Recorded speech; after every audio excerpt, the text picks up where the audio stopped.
How do you solve a problem like Resident Evil 6? No, that's not the title of my new musical, though did you know there's a Resi musical in the works? It's a very real, very complicated question with a very simple answer. In the 9 years since its release, the claim that Resident Evil 6 isn't a good Resident Evil game has been bandied about like a liquor at a fireworks festival, and yeah, I guess you could argue that if you compared it to Resident Evils 1, 2 or 3 rather than the evolutions of 4 and 5. But grading Resi 6 to the standards of the Spencer Mansion or the Raccoon City Police Department is unfair to it.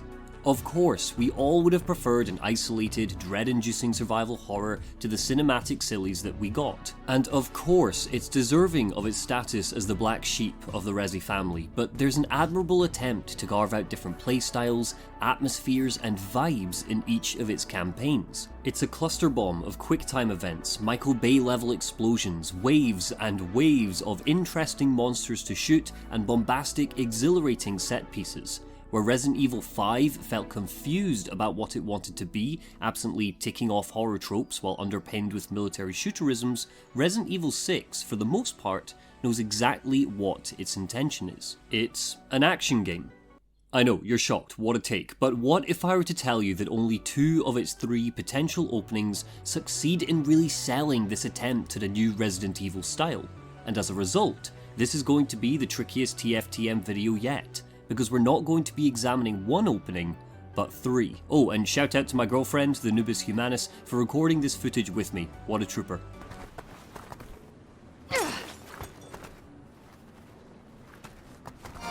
Good work. This is the first 10 minutes.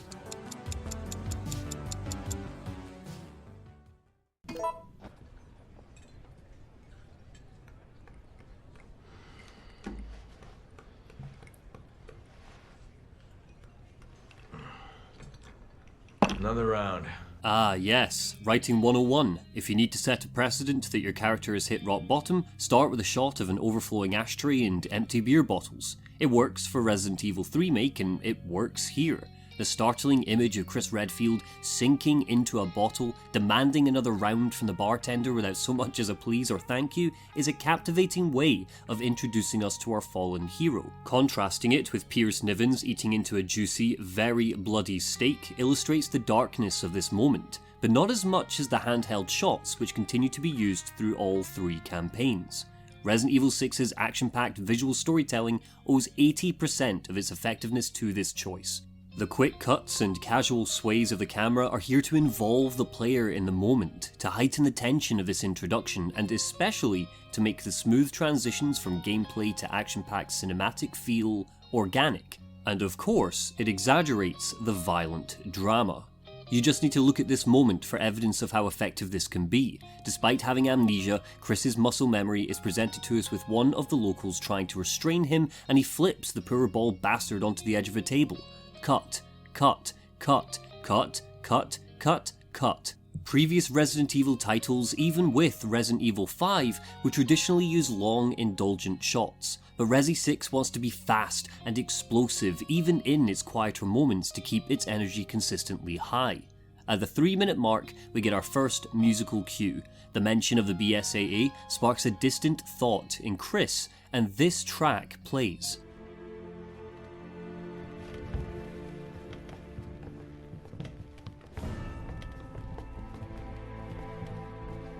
Taking you back, Captain.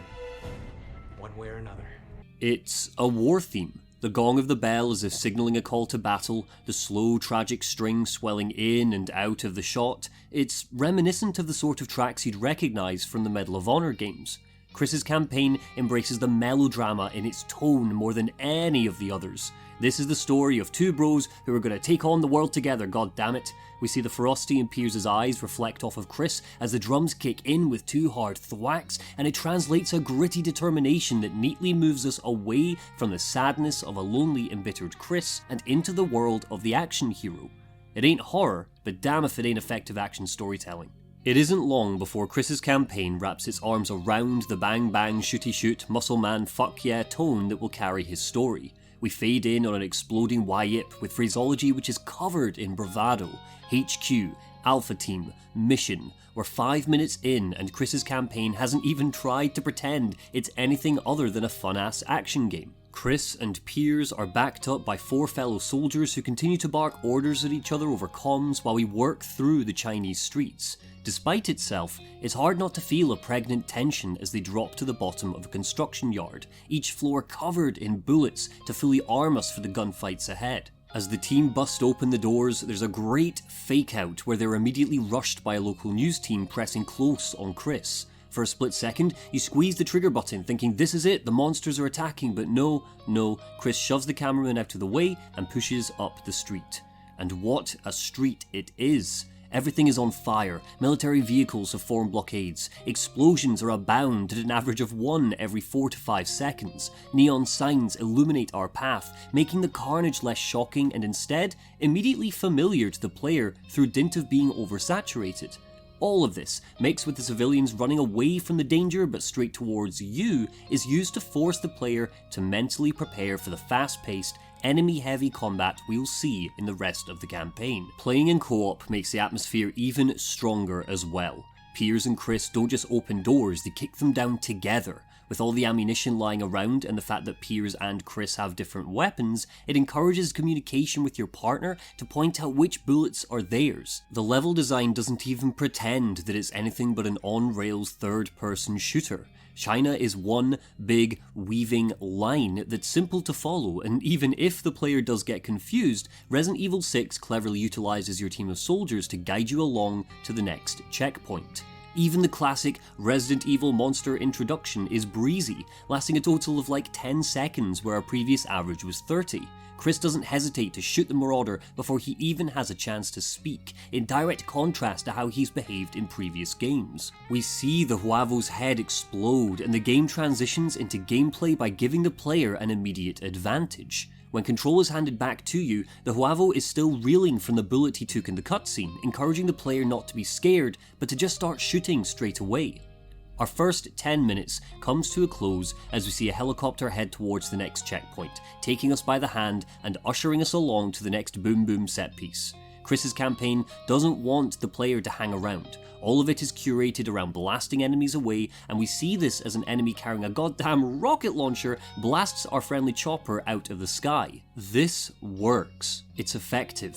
Whether you wanted Resident Evil 6 to be an action game or not, you can't deny that Chris's opening effectively offers up numerous chances to find the fun in its satisfying explosive combat. And that is saying nothing of the giggles you'll get when you boot up Jake's campaign.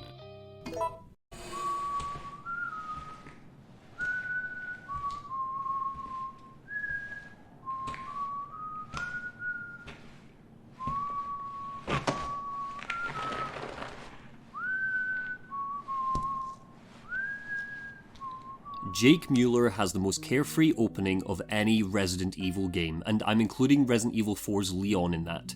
Our first impression of him is a nonchalant whistling, playing with an apple, injecting himself with an unknown vaccine. The whole thing oozes suave, hyperbolic, cool. The guy simply doesn't give a jaunty damn. The casual way he just talks to an enemy as it staggers drooling and hungry towards him kills any hint that this campaign is going to be a creep fest. Jake's campaign laughs in the face of survival horror and instead feels more like a theme park ride. His opening cutscene doesn't just rely on quick cuts for its action like Chris's did, it plays with its visuals. Slow motion, button zoom-ins on Jake's smirk, the fact that the apple when sliced in half doesn't look gross but delicious. The player is encouraged to laugh at this opening, to see the monsters as dumb, not threatening.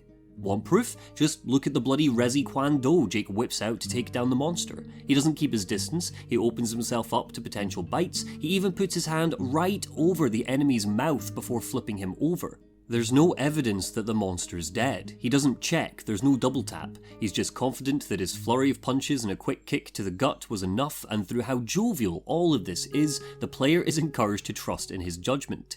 Sherry's panicked entrance, asking if Jake has taken his dose, sets her up as an effective foil for our hero. She's straight to business, outlining the mission and not batting an eye at Jake's sarcasm, hammered home when she tries to introduce herself with her professional title and Jake cuts her off. Gameplay is handed over 3 minutes in. A quick, quiet climb out of the sewers lets the player come to terms with Jake's controls, but just like with Chris's campaign, we don't waste any time getting to the blustering action. Edonia is a battlefield. Soldiers are blasting each other on the surface, but all of the dead bodies we see are from the BSAA, highlighting that they're clearly losing this fight. So much of Jake's campaign is running from things or running to things, which is taught to us when a helicopter rises up with a heavy machine gun, unloading on the street ahead.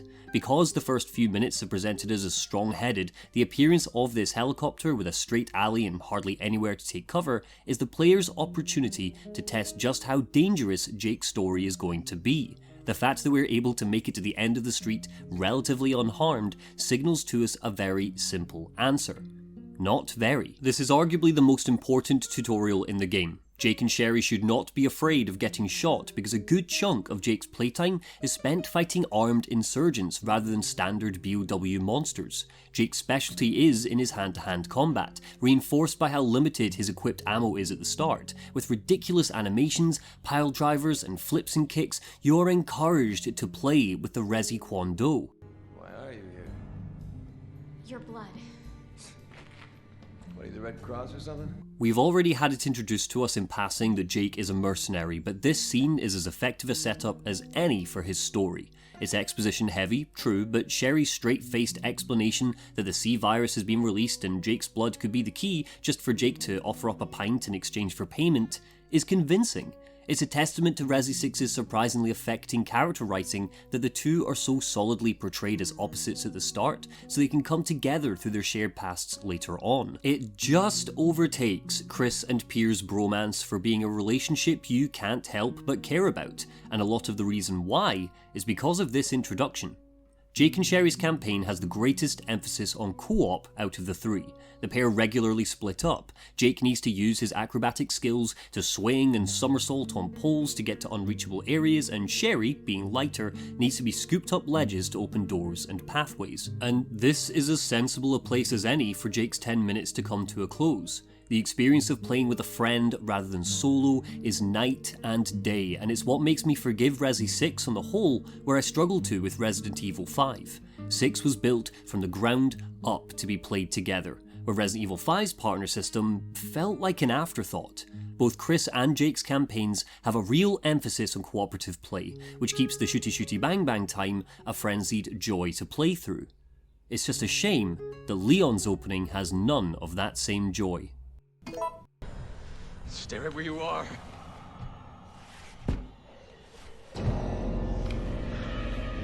Mr. President! Leon's section in Ivy University is champing at the bit to be a slow-paced spookfest, but it chugs and feels inherently artificial as a result. It's the most tonally inconsistent opening of the three. We see an early 30s Leon with a haircut that no longer looks like a choice but has been forced upon him. Seriously, come on Leon, you're telling me the president didn't drop any sly hints that it's time for a chop? The flashes of the president explaining that he's going to open the doors to a full-blown inquiry to the Raccoon City incident is a smartly dressed but shallow link between our 6th installment and the overarching Resident Evil story.